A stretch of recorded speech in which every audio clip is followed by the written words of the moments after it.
بسم اللہ الرحمن الرحیم۔ شروع اللہ کے نام سے جو بڑا مہربان نہایت رحم والا ہے۔ یقینا بل رفعہ اللہ الیہ وکان اللہ عزیزا حکیما۔ بلکہ خدا نے ان کو اپنی طرف اٹھا لیا اور خدا غالب اور حکمت والا ہے۔ وَإِن مِّنْ أَهْلِ الْكِتَابِ إِلَّا لَيُؤْمِنَنَّ بِهِ قَبْلَ مَوْتِهِ وَيَوْمَ الْقِيَامَةِ يَكُونُ عَلَيْهِمْ شَهِيدًا۔ اور کوئی اہل کتاب نہیں ہوگا مگر ان کی موت سے پہلے ان پر ایمان لے آئے گا اور وہ قیامت کے دن ان پر گواہ ہوں گے۔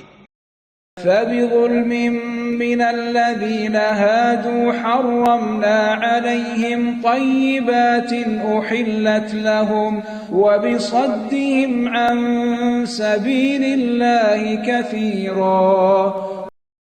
تو ہم نے یہودیوں کے ظلموں کے سبب بہت سی پاکیزہ چیزیں جو ان کو حلال تھیں حرام کر دیں، اور اس سبب سے بھی کہ وہ اکثر خدا کے رستے سے لوگوں کو روکتے تھے۔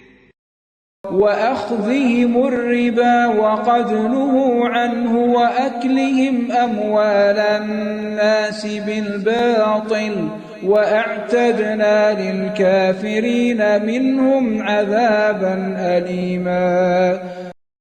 اور اس سبب سے بھی کہ باوجود منع کیے جانے کے سود لیتے تھے، اور اس سبب سے بھی کہ لوگوں کا مال ناحق کھاتے تھے، اور ان میں سے جو کافر ہیں ان کے لیے ہم نے درد دینے والا عذاب تیار کر رکھا ہے۔ ایک مسلمان کے لیے یہ بہت ضروری ہے کہ وہ صرف قرآن کی تلاوت ہی نہ کرے بلکہ یہ بھی سمجھے کہ قرآن پاک کیا پیغام دیتا ہے۔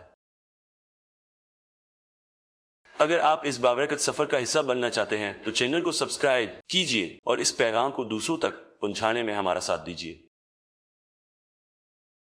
قرآن پاک کی مکمل تلاوت بما ترجمہ سننے کے لیے ہماری مکمل پلے لسٹ موجود ہے، جس کا لنک اوپر دیا گیا ہے۔ آپ وہاں سے شروع سے آخر تک آسانی سے سن سکتے ہیں۔ اگلا رکوع اگلی ویڈیو میں پیش کیا جائے گا۔